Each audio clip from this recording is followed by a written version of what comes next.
Bismillah ar-Rahman ar-Rahim, alhamdulillah alameen. Assalamu alaikum wa rahmatullahi wa barakatuh, everybody.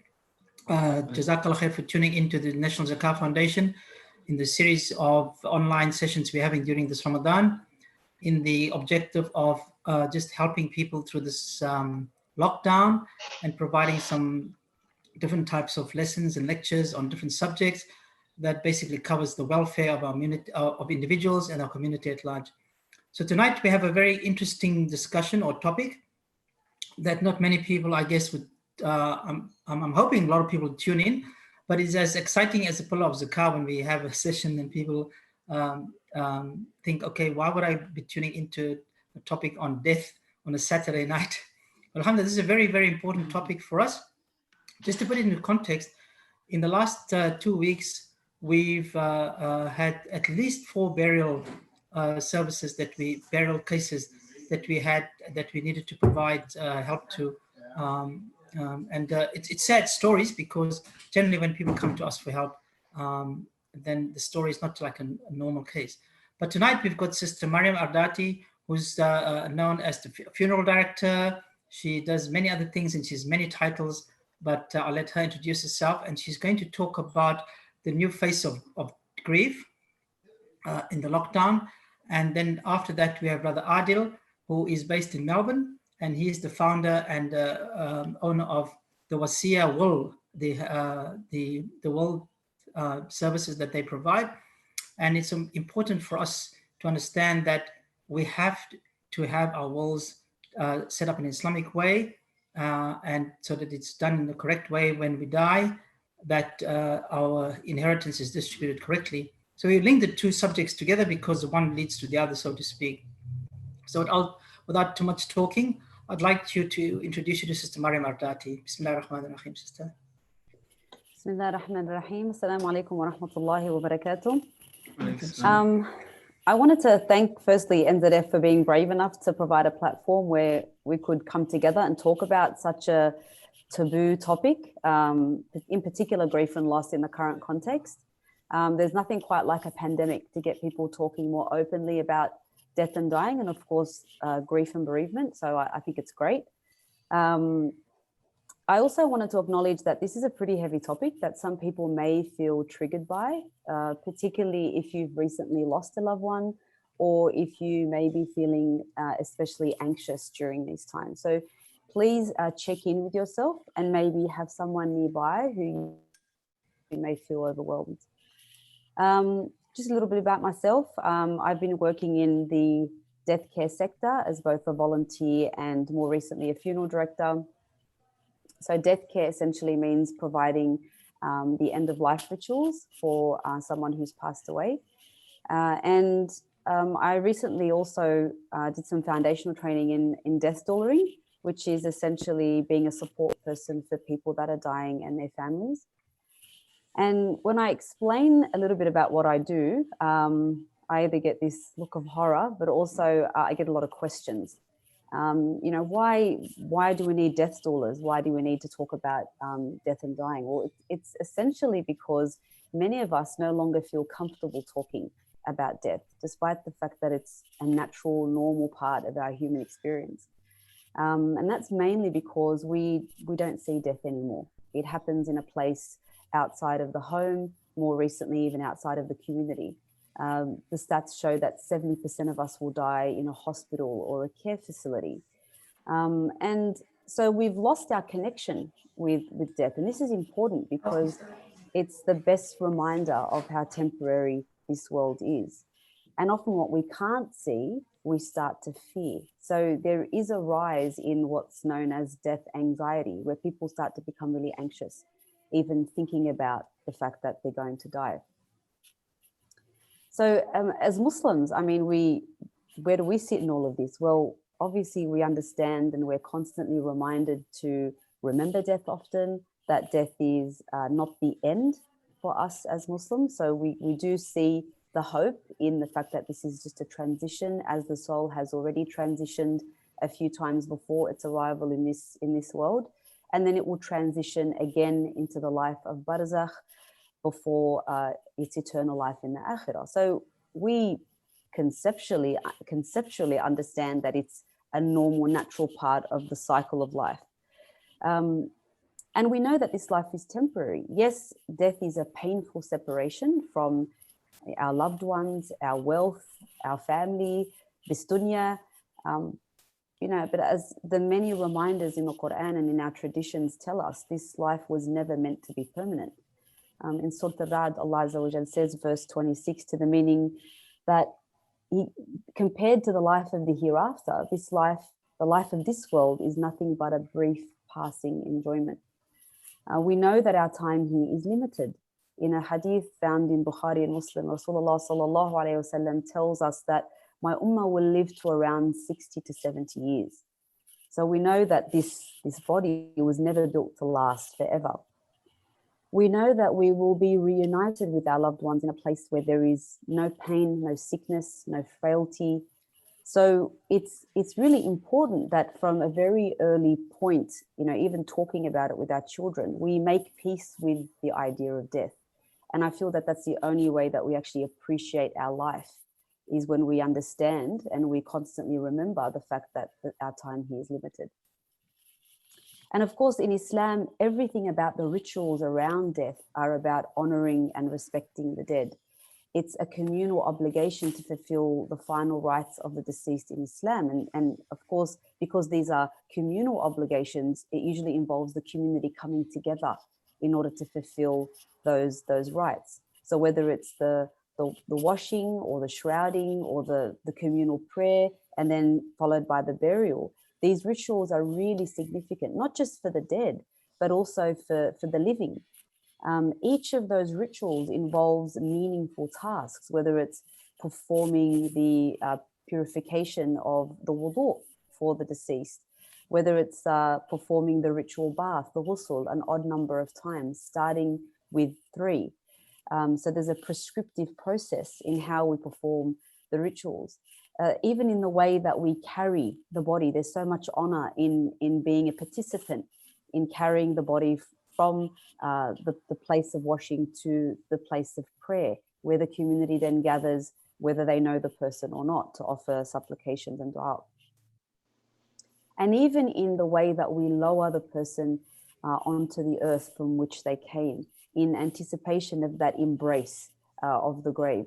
Inna lillahi wa inna ilayhi raji'un. It's such a verbal reminder that this was always going to happen. We were always going to return to Allah Azza wa Jal, and it was always Him that had promised that that day would come.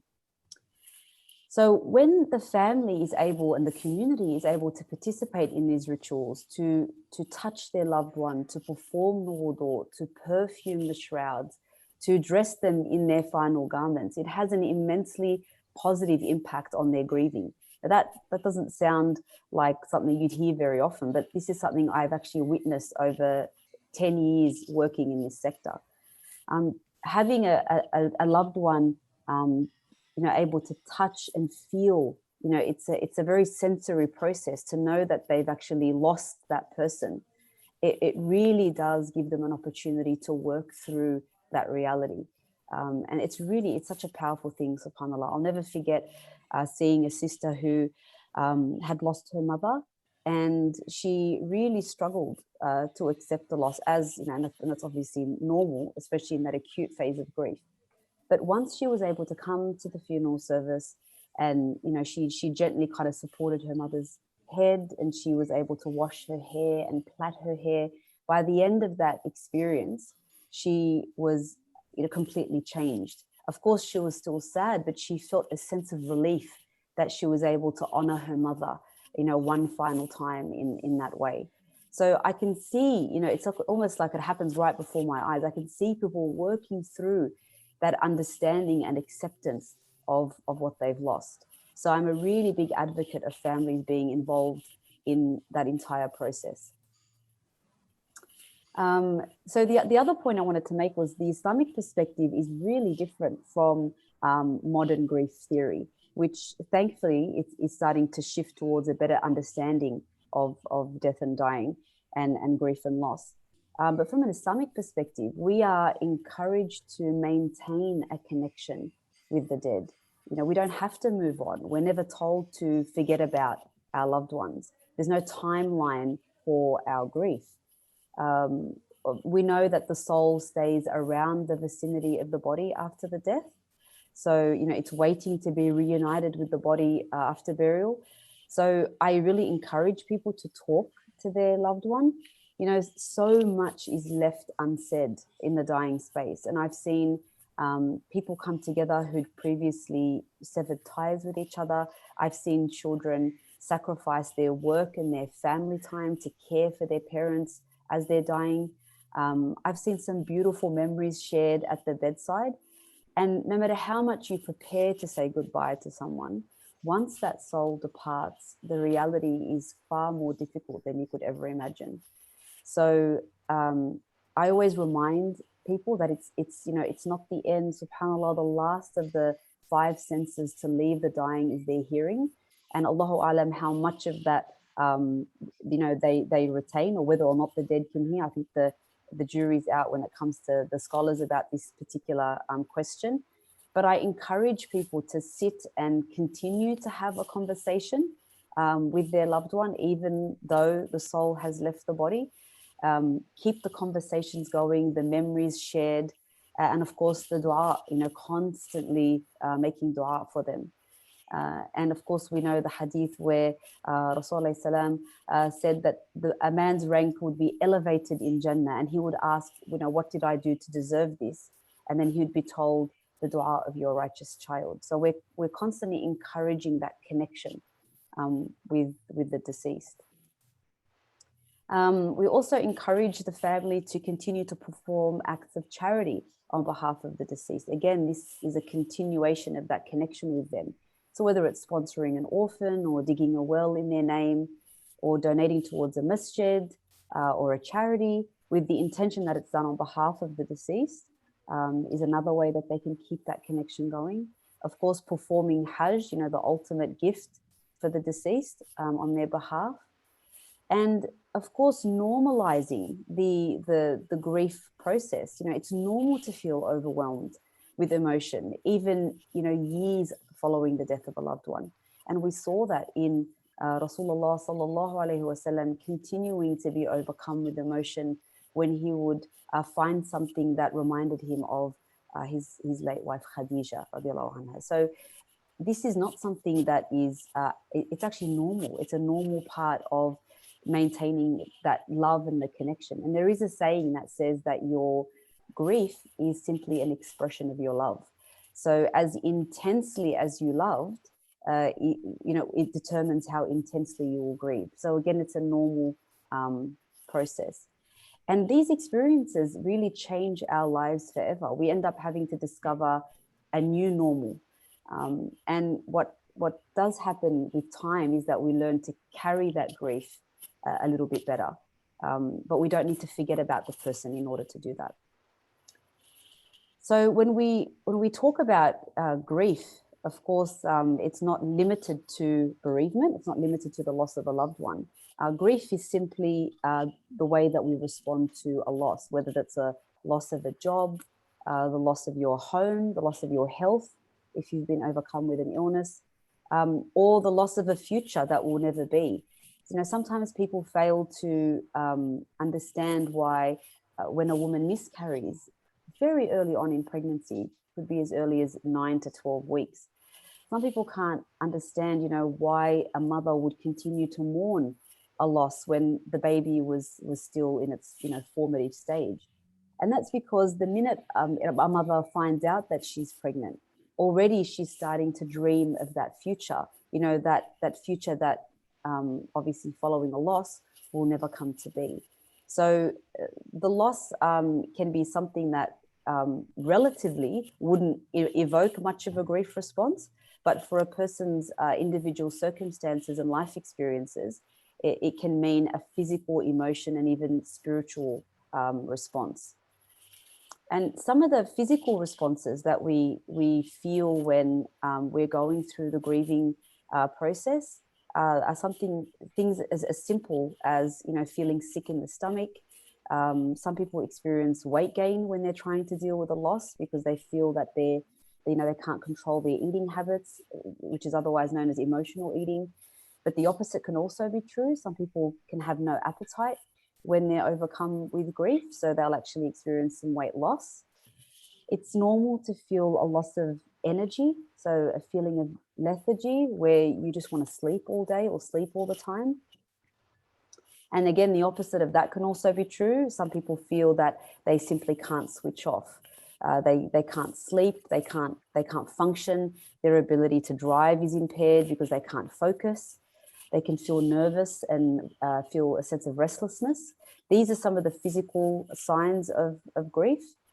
And again, we go through this so that we can help normalize the experience, particularly if someone is new to a loss, so that they don't feel too scared about what they're experiencing.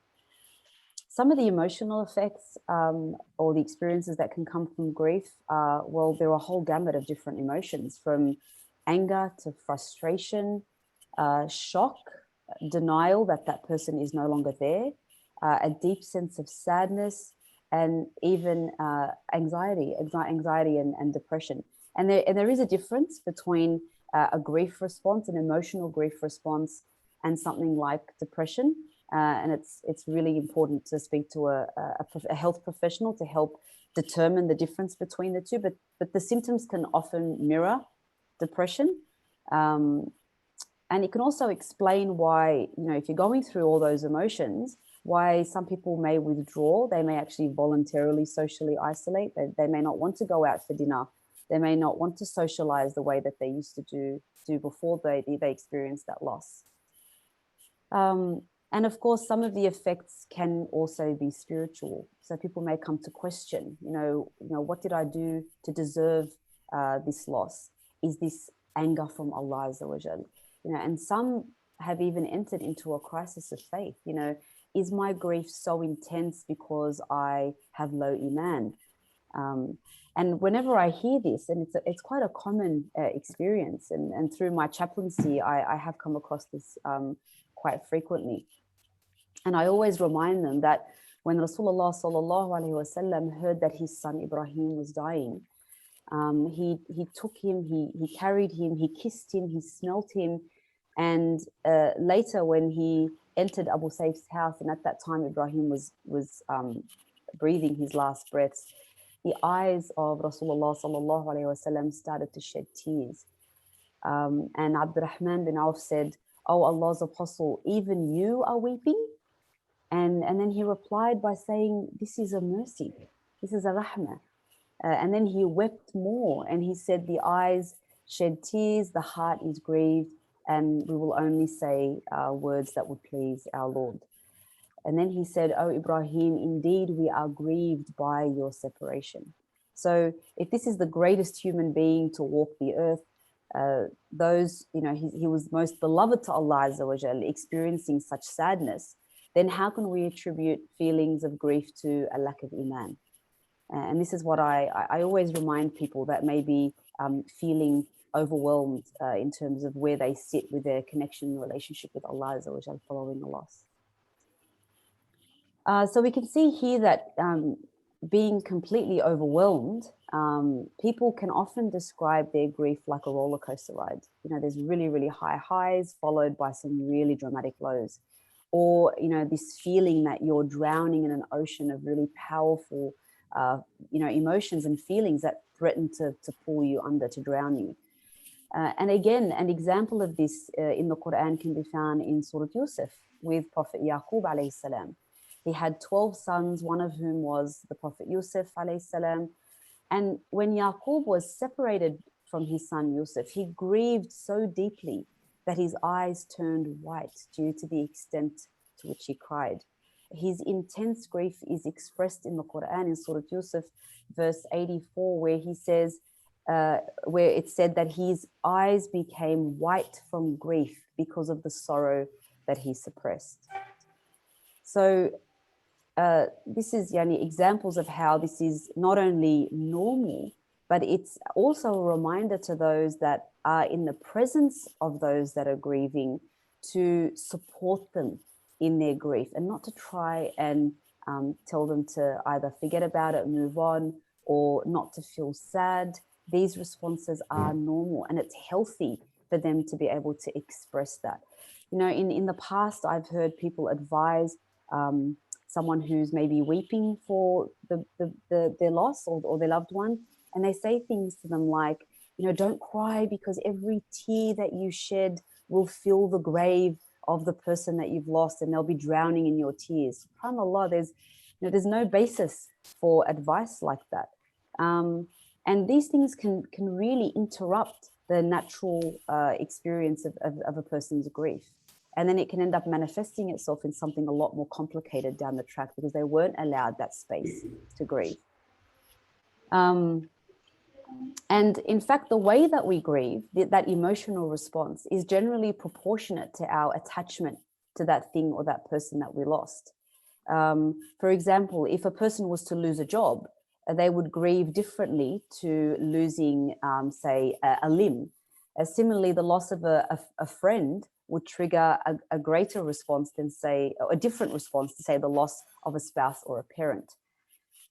So, you know, there are many times where also that pattern of grief is not, you know, is unexpected. For example, if a woman loses a husband who may have been abusive or oppressive towards her, she may not typically grieve the way that you're expecting a widow to mourn the loss of her husband. So it's important that we reserve judgment on the way people express their grief, because it is dependent on so many factors, including their relationship to the deceased, their own lived experiences, and of course, how the death took place, whether it was sudden or traumatic.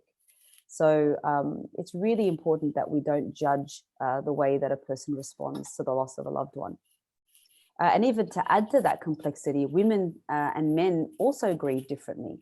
Men tend to be more instructive, so they want to kind of find a way to move forward, whether it's creating a checklist, packing things away, getting things done. This is the way that they tend to cope with a loss, whereas women, generally speaking, tend to want to sit in that emotion and in that emotional response a lot more than men tend to do. And of course, I've seen the opposite to be true. So again, it's not something that we can predict in a person's experience, but it's important to understand these differences because I've seen some people, particularly spouses, who after losing a child can't understand or identify the way each other are responding to that loss. So I remember one case where a little boy passed away in quite traumatic circumstances, and mum and dad were doing the exact opposite of each other. You know, dad wanted to pack away the clothes, dismantle the cot, you know, pack things away into storage, whereas mum just wanted to sit there and, you know, smell the clothing and be close to anything and everything that reminded her of this child. And the mother looked at the way her husband was grieving and thought, you know, don't you care? Aren't you sad? You're not showing any emotion at all. And the husband looked at the way the wife was grieving and said, you know, you're going to drive yourself mad with all this crying. You know, you need to find a way to move on and move forward. And it was only weeks after the loss that this became very clear that they were both grieving in different ways. And it was only when we brought this to their attention that they understood that it was just a different way they were expressing the loss of their child. So it's important that we understand that these differences do exist. And of course, in the current context, as if grief wasn't overwhelming enough, we've got COVID-19 to deal with. And I don't know if you've noticed, but when we spoke about the effects of grief, I'm sure we all would have noticed something familiar.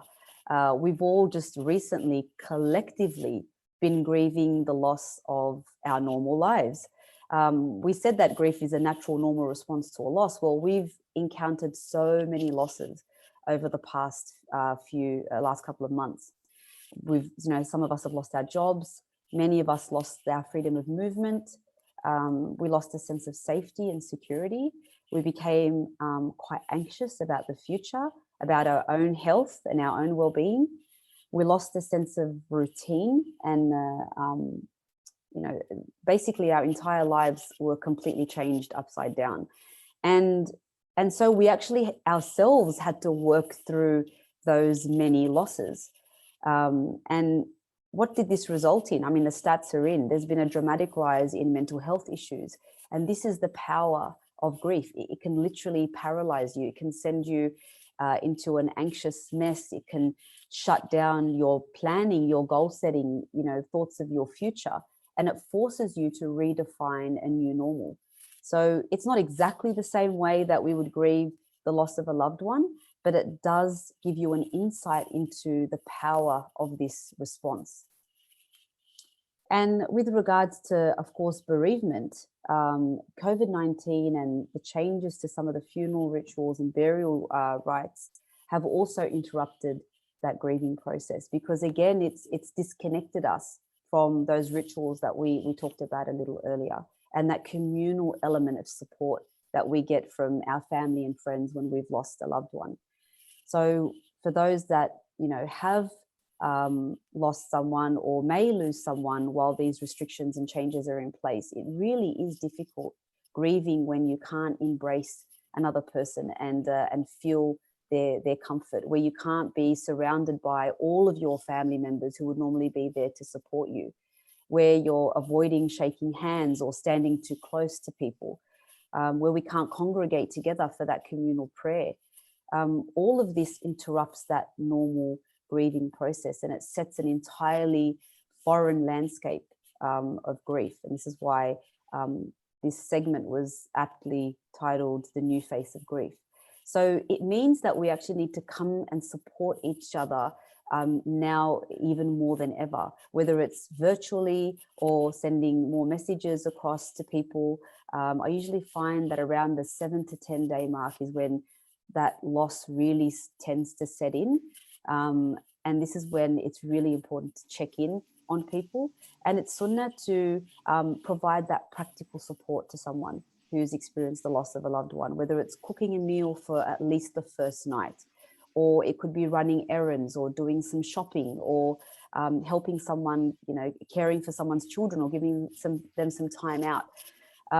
So there's a few things that we can do still, even with these restrictions in place, to provide that extra support to people who may have lost a loved one in this current climate. So I'm not going to talk too much about preparing for death, because I think our next speaker is going to go into that.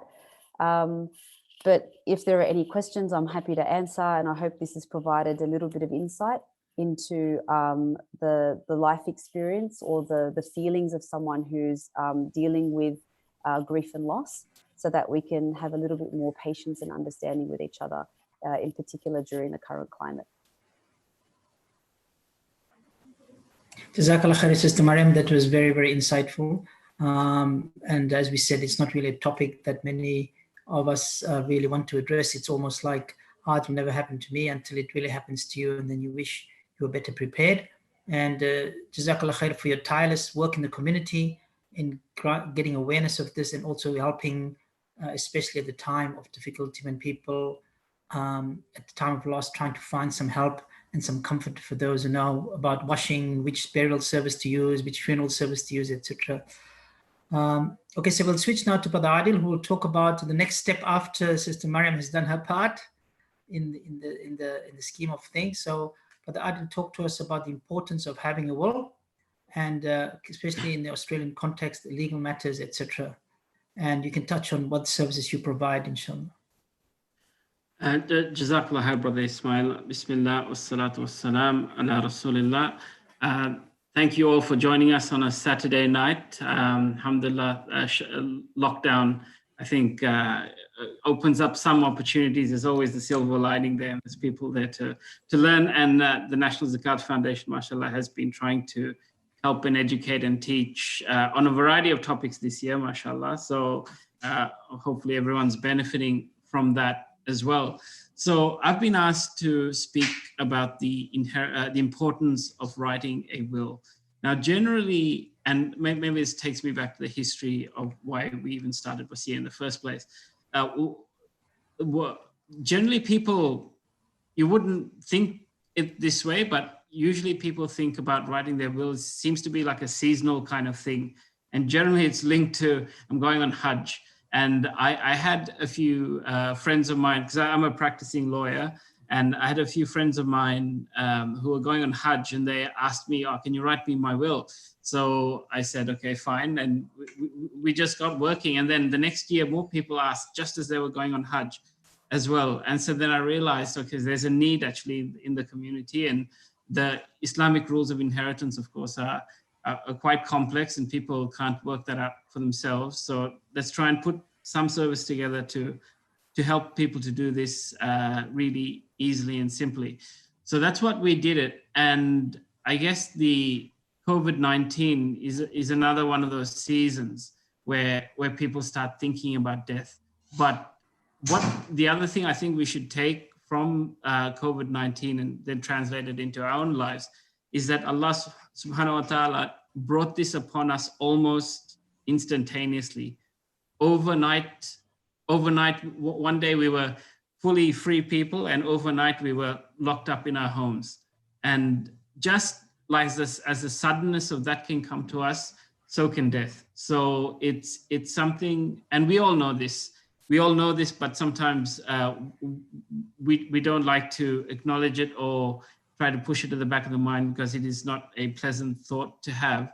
So so death can come upon us in every time, and we do know that. And so it's time to, I guess, own up to that and start preparing for it as well, inshallah. So when people ask me, why should I write an Islamic will? Let's start, I think at the start is, what is an Islamic will really? And there's no Sharia definition for this. The Prophet ﷺ never wrote a will and said it needs to be in this format, etc. But we do know that around death, there are various concepts that and principles that need to govern the way that we pass away, we deal with our estate, how we bury, etc. There are Islamic sort of guidelines around this. So when we're talking about writing an Islamic will, essentially we're talking about writing a will that allows people to give effect to those guidelines in their life. So with that understanding, if we were to ask the question, why should I write an Islamic, why is it important for me to write an Islamic will? There are many benefits that can come from a will, and I'll talk to them shortly. But fundamentally, the reason why we write an Islamic will is the reason why we do anything else in our lives from the religious perspective as well. And that is, first and foremost, is to obey Allah subhanahu wa ta'ala and to try and get as close to Him as possible, inshallah, in our lifetime, and also to help us benefit after we pass away.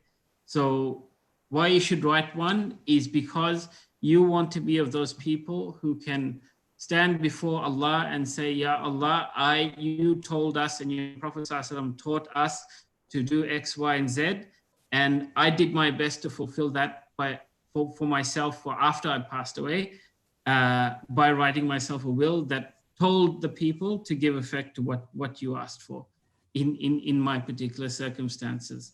So first and foremost, the most important reason why you need to write one is because you want to try and please Allah.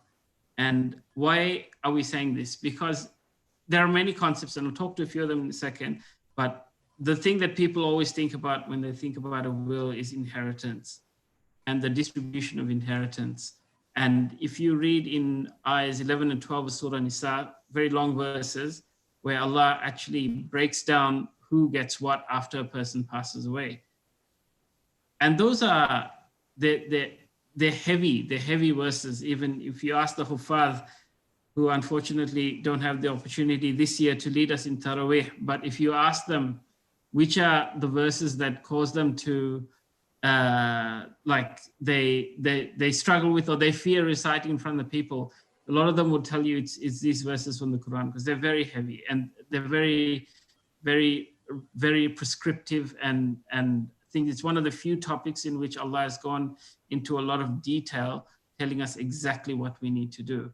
So we need to try and give effect to that in our lives. Like living in a country like Australia, of course, it's not the same as living in a country which recognizes the Islamic system and then just implements it regardless of whether you have a will or not. But in Australia, we need to give effect to those. And that's what we try to do from an inheritance perspective in the wills that we write for people. And essentially, it's not as simple as just writing. And people have told me they've done this in the line whilst they're waiting to board the plane for Hajj.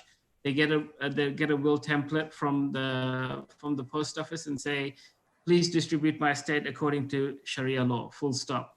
So it's not as simple as doing that, because if you go to enforce that type of document, you'll turn up at the court and the judge will say to you, so what is Sharia law? and then the whole matter is lost and complicated. So we give effect to the rules that Allah has said in the Quran in a way that's compliant with the legal system and the requirements here. So, like, just to reiterate, first and foremost, it's because, you know, Allah has told us what to do, and we want to do our best to try and achieve that.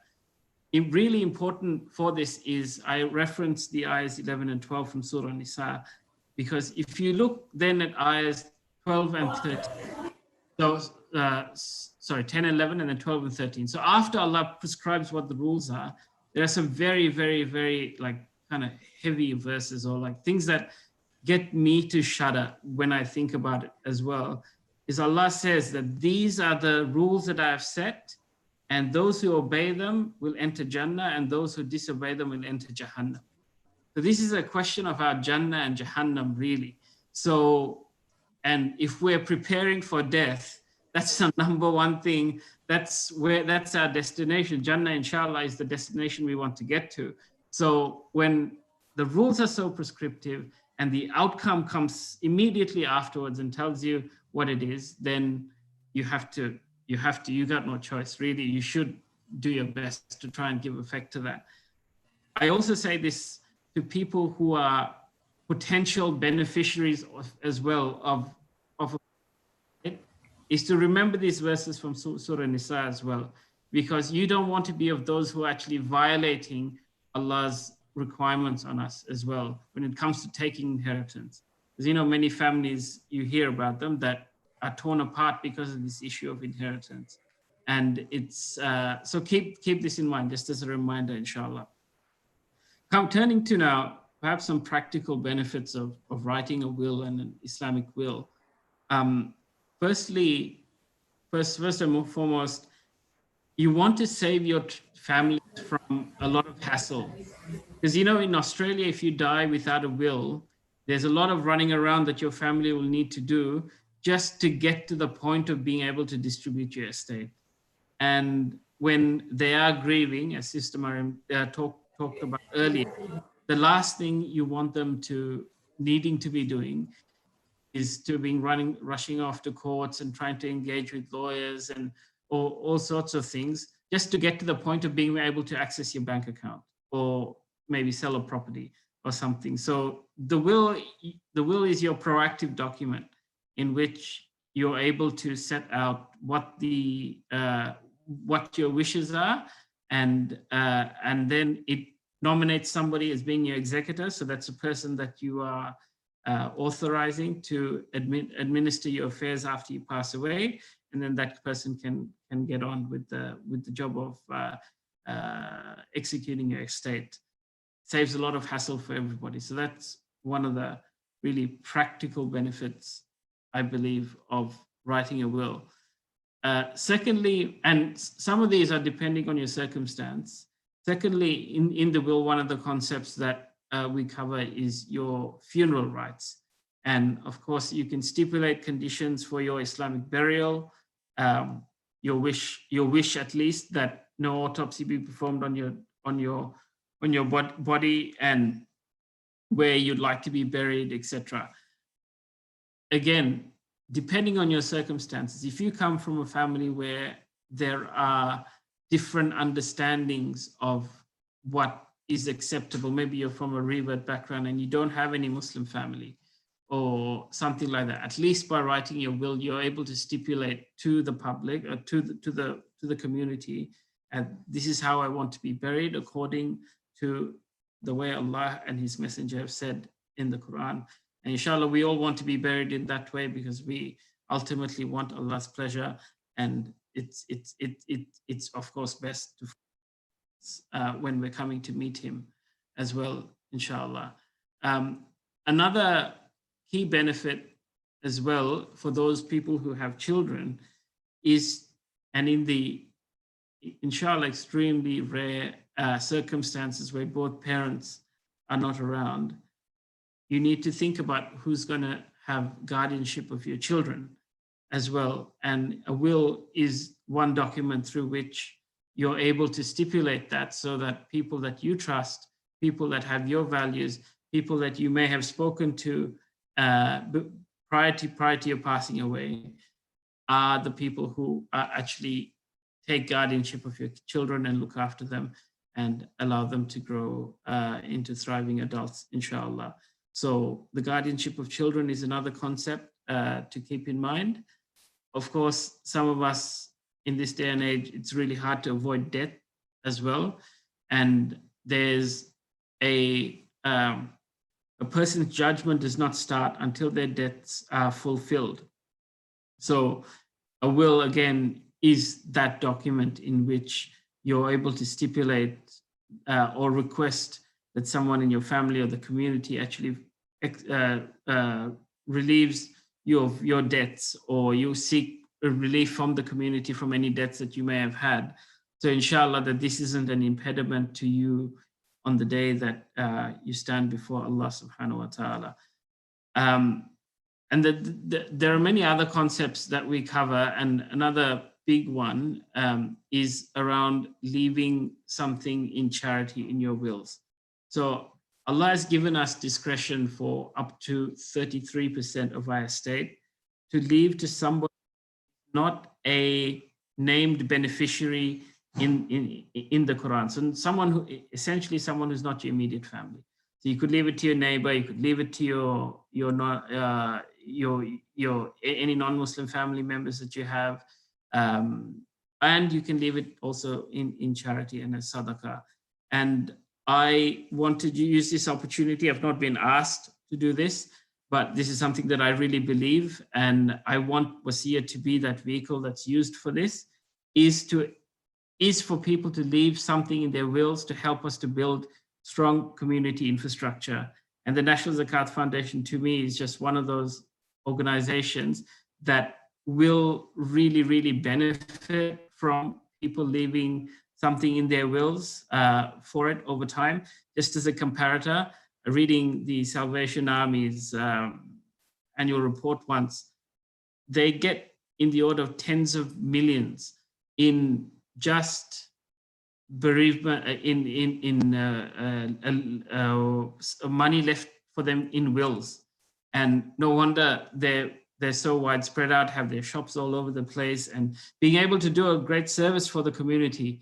But inshallah, my hope is for an organization like the NZF to be at that level where we could be helping everybody, inshallah, and using the will for that kind of platform to leave something. You're not departing with your dollars today, departing with it after you leave this world. So you won't feel the loss as well. So I really encourage people to do that as well, inshallah, in their wills, because we need to get smart as a community about building strong infrastructure for us to help ourselves get stronger as well, inshallah. So I realize there's only 15 minutes to go and people may have questions, which we can probably use to address some more specific points. But just to conclude and to reiterate, if you're thinking about writing a will, don't procrastinate, because of course we all don't know what our expiry date is, but it's written and it's there, and it's not necessarily when you're going for Hajj. So it could be before that as well. So please keep that in mind. And secondly, make your niyyah as well, inshallah, when your intention, when you're writing your will, is you're writing because you want to please Allah subhanahu wa ta'ala first and foremost.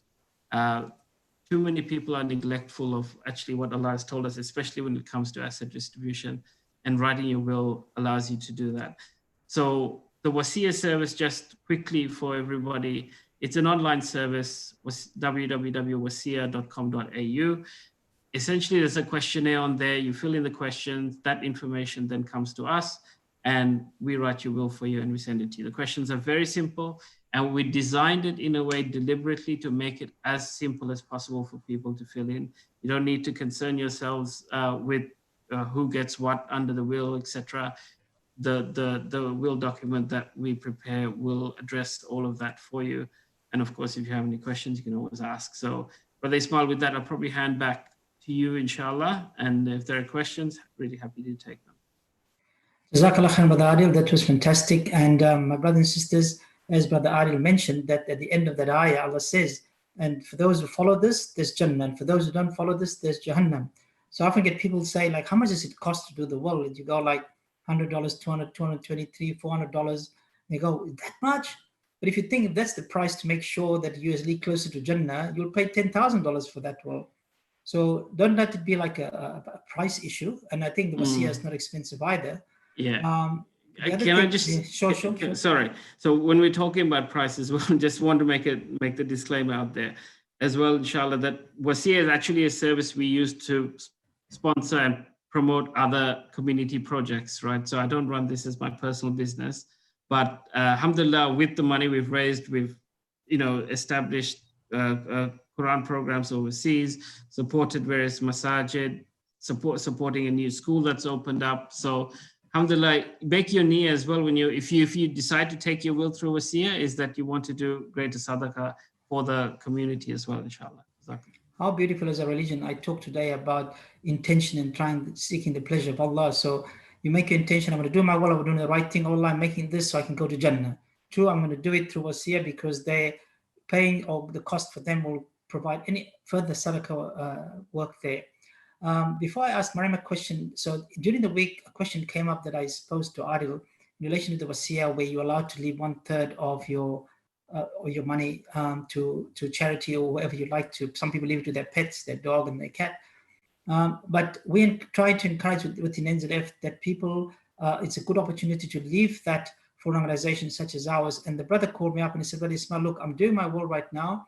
My son-in-law is my executor. I know you very well. We've known you for a lifetime. I'd like to leave it to NZF, but I would like to put a condition there. I said, okay, it's your will. You can do whatever you want. So he said, but the condition is, I only want to leave it there if you are the CEO of NZF. And then when I spoke to people, they said, that's his choice. But then I said to him, brother, that puts a lot of pressure on me. What if I die before you? Or what well, if you have the right to do that. But then I said to him, look, why don't I try and word it for you in a better way and then see if you like that. So what we did was, because when I was doing my will many years ago, I was trying to leave some money to a specific Islamic organization I was part of. And part of the conditions we put there was that organization still is following the same aqidah, they still have the same ethos, the same values, because you don't know in what time that, some crazy people might take over and it could go crazy. So I said to him, why don't you write it this way? I leave my money, or this part of the money, to NZF on the following conditions, and your executive can make the decision. That if Ismail Davids is still there, fine, alhamdulillah. If he's still the same guy, he's still doing the same things, alhamdulillah. If he's not there, there could be somebody, and there probably would be somebody better than me. So put it in such a way that if the organization itself still has the same vision, mission, provide the same services, then don't attach it to a person such, but make your intention to give it to the organization. So alhamdulillah, I don't know, I gave him wasiyah, and so I'll follow up in the week and see what he's doing with that, inshallah. So also, brothers and sisters, before we switch back to Sister Mariam, the debt, one of the debts that you need to put in your will as well is to your children, or your inheritors, to make sure your zakah is up to date, you're fulfilled, and you've paid all your zakah, because this is a debt to Allah before the debt to the people. All right, Sister Mariam, in relation to what you mentioned, also that people can leave certain money as a gift or given sadaqah. So also with the National Zakah Foundation, we have what we call a waqf program, where people can leave money to NZF, and that money is not used at all, or spent, or used in our operations, or given away.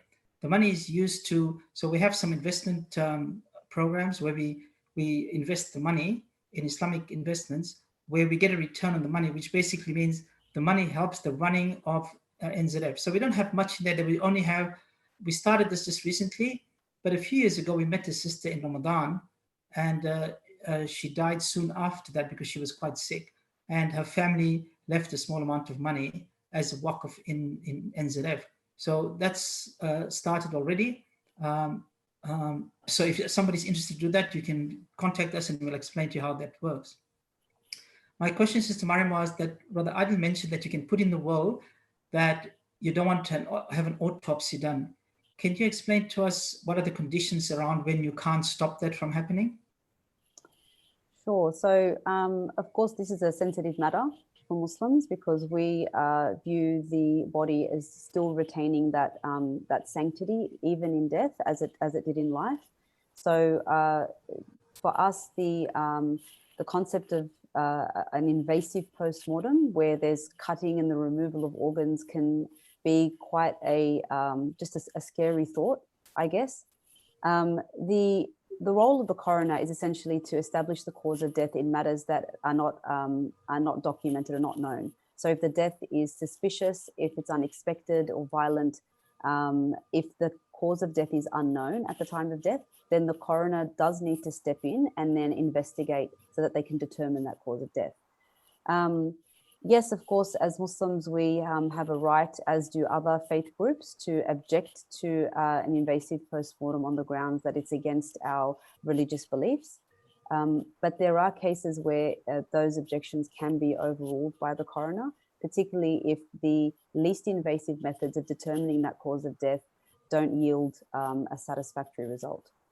So even though it's important to exercise that right to object, there are some cases where that has been overruled. However, the coroner's court does emphasize that they always endeavor to use the least invasive methods in order to determine the cause of death. And this is something that is now documented and quite clear in the Coroner's Act. So that's something that certainly does reassure us. And I know that for some families, it's also important that they do determine the reason why the person passed away, particularly if it's a sudden death. So some investigation does offer that closure for the family. It's just the invasive postmortem. So there's different types of postmortem.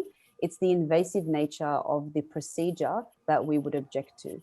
And this is something that's important that Muslims are aware of. Jazakallah khair. Can you also touch quickly on, the rules around the COVID-19 procedure for the ghusl of the bodies? There's been mixed messages on this particular subject. Sure. So this has created a little bit of anxiety. And so I did release a statement in my capacity as an advisor for the Australian National Imams Council, hoping to alleviate some of the concerns. So there was talk of burials in coffins. There was talk about cremation. Sometimes when, in times of uncertainty, our imagination can kind of get a little bit out of hand. So the statement was just to alert the community that, yes, there are going to be some modifications to the funeral rituals. And that's essentially determined not only by New South Wales health guidelines, but also by the individual capacity of that funeral service to manage the spread of the infection. So, of course, in an ideal world, every funeral service would be perfectly equipped with all sorts of PPE. They'd have, robust policies in place. But our funeral service are run largely by volunteers, people who, volunteer their time to perform these rituals. So capacity will vary amongst those funeral services. Some have continued to offer the rites, but in a modified way. So maybe masah or tayammum instead of the full washing, if it's a confirmed or suspected COVID case. And then they would wrap the shroud around the body bag and then place it in the grave. So there has been some modifications, but this is only for COVID confirmed or suspected COVID deaths, of which we've seen very few in the Muslim community. Jazakallah khair. Brother Bilal, is there any questions on Facebook? Otherwise, I'll pose another question to both of the guests. There's no questions on Facebook. All right, but there are some there are some comments if you'd like me to read out. Or I'll read a couple of comments there, and then I'll ask them a question as well. Yeah, for sure. Just a couple people really thanking Sister Mariam for her message and her talk. And just one particular post was, SubhanAllah, how the Prophet ﷺ described tears as mercy, yet people describe tears as weakness. So Jazakallah khairan for the great insights and the reminder, dearest Mariam. So yeah, I think I'll just leave it at the one comment for now. Jazakallah khair. Sister Mariam, quickly, in your life, your years of work in this space, can you share with us briefly your most touching experience in this field? Oh, that's a difficult one. It's actually probably the most recent family that I had the privilege of working with. It was a elderly lady who was much loved in the community. She passed away late in the afternoon, and therefore it would have been impossible to have organize a funeral and burial at that time. So the family decided to keep Mum at home until the burial could be arranged the next day. And this is something that a lot of people don't know that they can do. So in New South Wales, you can keep your loved one at home for up to 5 days before you arrange a burial. Of course, we do need to hasten the burial arrangement, so we wouldn't extend it that far. But if a death takes place at, say, 3 or 4 in the afternoon, the death is expected. So the person was, for example, really ill and suffering from a terminal or life-limiting illness, and they opted to have a death at home, and a burial couldn't be arranged. So, 4, 5, 6 o'clock in the afternoon, there's not really anything a funeral service can arrange for you at that time. So I opted to keep Mum at home. And of course, shortly after she took her last breaths, it was extremely emotional scenes, lots of crying. Really, that acute stage of grief is actually can be quite confronting. But literally within hours of them kind of accepting that Mum was gone, they'd gone outside into her garden and they'd picked some flowers, and they put her a beautiful white hijab on her. They decorated her bed with flowers. They sat down and kissed her hand and shared, beautiful memories that they had of their grandmother and their mother. And they spent a beautiful, intimate time with her right up until the next day, where we could arrange for the funeral service to come and take Mum home. And by the time I'd seen the family the next day, they'd had all that time overnight to say what they needed to say and kiss and hug Mum as much as they needed to. And then they were almost ready to say, okay, let's organize this funeral for her. So I thought that was absolutely amazing, beautiful to witness. And may Allah have mercy on her, because she passed away in the month of Ramadan. Jazakallah khairan, that's emotional. Brother Adil, what would you say is the most unique or interesting well that you've seen? Oh God, question notice. Look, the difficult ones, I'll say, and are when people want to write something which is not Islamic in their will. And that's really a challenge. And what I just want to say to the people is sometimes, people have estranged family members and they say, I want to write an Islamic will, but I don't want my dad to get this because he hasn't come and seen us over the last 10 years or something like that. You see that quite often. Just as a reminder for everybody, let's never question the wisdom of Allah, because you never know if by that estranged family member actually receiving something from you, because Allah said it could be a reason for them coming back to the faith and coming back to the deen as well. So let's be people who submit ourselves as we're supposed to as Muslims, and not overthink that issue of who's getting what, because Allah has saved us from that hassle in this life, alhamdulillah. Jazakallah khairan, Brother Adel and Sister Mariam. So just before we finish up, on Tuesday night, we're having a session with Sheikh Abu Adnan, the Imam of Markaz Imam Ahmad, and he's also now a practicing lawyer. He's going to touch on a very, very important subject that leads on to this as well from world's perspective, which is about ownership from an Islamic perspective and ownership from a fiqh perspective. An example, if a husband and wife jointly owns a house, and they're 50%, and one of them die, generally it's understood that the other partner takes the whole house, or is the 50% needs to be distributed as part of the inheritance. So we'll touch on those subjects, and so please tune in to listen to that. Also, tomorrow afternoon, our next lesson 2 of Tajweed with Sister Munir at 2 p.m. tomorrow afternoon for the sisters only. It's basics of Tajweed. Tomorrow night, Sister Kalisha Bennett is talking about, did I make the right decision on reverts, people becoming Muslim just for the sake of marriage? And on Monday night, we have Brother Khalid from our team talking about calculation and how to calculate your zakah. Tuesday night, Sheikh Abu Adnan. Wednesday night, we have Sheikh Shadi Al-Sulaiman from UMA and the president of ANIC, and he's going to talk to us about the last 10 days of Ramadan. Actually, Wednesday morning, before that, we will have Sister Jamaluddin. She's going to talk about also the last 10 days of Ramadan, and that's Wednesday. And then Thursday night, we will have missed zakah. And then we might leave you, Friday night we have something, and we might leave you alone for the last 10 days. But alhamdulillah, I hope everybody's enjoyed the lessons and lectures we've had. Jazakallah khair, Brother Adel, for your time, and Sister Mariam. I think I learned a lot as well. And wishing you all a safe and healthy Ramadan for the last, I think today is day 16, right? Yep. So we in the back end of the second half of Ramadan. So Jazakallah khairan. Anybody wants to say last few words there, Sister Mariam? No, I think I just wanted to again thank NZF for their bravery in broaching this topic. But it's very timely, and it's a really, really important discussion to be had. So Jazakumullah khairan for inviting me on. Well, yeah, Brother Adel, closing words?